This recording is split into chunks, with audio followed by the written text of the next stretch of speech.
মধ্যপ্রাচ্যের ভূরাজনীতিতে এতদিন ধরে যাকে চিরশত্রু ভাবা হতো ইসরায়েলের দূরবীনে বুঝি এবার তার অবস্থান বদলে যাচ্ছে। তেল আবিবের নীতি নির্ধারকদের কপালে চিন্তার নতুন ভাঁজ দীর্ঘমেয়াদী এক আশঙ্কার জন্ম দিয়েছে। এতদিন যে দেশকে প্রধান প্রতিদ্বন্দ্বী মনে করা হতো, নতুন এক সামরিক ও কৌশলগত বিশ্লেষণে তাকে ছাপিয়ে সামনে চলে এসেছে ভিন্ন দুটি নাম। আঞ্চলিক শক্তির ভারসাম্য বদলে যাওয়ার আশঙ্কায় ইসরায়েলের অভ্যন্তরীণ মহলে এখন শুরু হয়েছে নতুন এক হিসেব নিকেশ।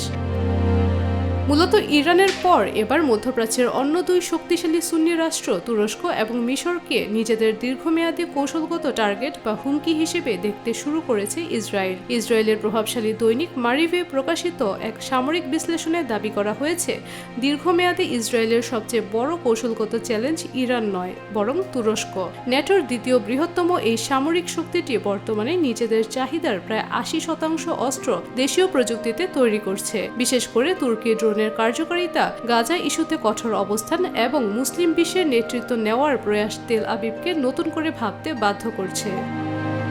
অন্যদিকে জেরুজালেমে অনুষ্ঠিত জেএমএস ইন্টারন্যাশনাল পলিসি সামিটে হারুফ সেন্টারের প্রধান নির্বাহী আহমিয়াদ কোহেন এক বিস্ফোরক দাবি করেছেন। তার মতে আগামী ১৫ বছরের মধ্যে মিশরের সঙ্গে যুদ্ধে জড়াতে পারে ইসরায়েল। যদিও ১৯৭৯ সালের শান্তি চুক্তির পর দুই দেশের নিরাপত্তা সহযোগিতা বজায় রয়েছে, তবুও ইসরায়েলি বিশ্লেষকদের আশঙ্কা ভবিষ্যতে মিশরে মুসলিম ব্রাদারহুড আবারও ক্ষমতায় ফিরলে কায়রো ও তেল আবিবের সম্পর্ক পুরোপুরি বদলে যাবে। যুক্তরাষ্ট্রের সাবেক গোয়েন্দা বিশ্লেষক জোনাথন পোলার্ডও একই সুর মিলিয়েছেন যে ইরান দুর্বল হলে তুরস্ক ও মিশরই হবে ইসরায়েলের প্রধান প্রতিদ্বন্দ্বী। এই বহুমুখী আঞ্চলিক উত্তেজনার মাঝে খোদ মার্কিন যুক্তরাষ্ট্রের সঙ্গে ইসরায়েলের সম্পর্কে টানাপোড়েন দৃশ্যমান হচ্ছে। ইসরায়েলের উগ্র ডানপন্থী জাতীয় নিরাপত্তা মন্ত্রী ইতামার বেন গভীর প্রকাশ্যে মার্কিন প্রেসিডেন্ট ডোনাল্ড ট্রাম্পের যুদ্ধবিরতির অনুরোধ প্রত্যাখ্যান করার ইঙ্গিত দিয়ে বলেছেন, জাতীয় নিরাপত্তার প্রশ্নে তারা কোনো বিদেশি চাপ মানবেন না। সব মিলিয়ে গাজা, লেবানন ও ইরান ফ্রন্টের বহুমাত্রিক সংঘাতের মাঝেই তুরস্ক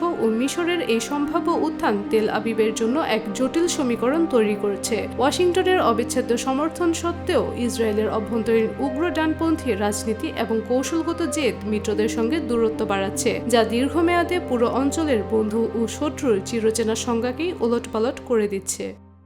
সাদিয়া রহমান, নিরপেক্ষ। নিরপেক্ষ, সত্য প্রকাশে আপোষহীন।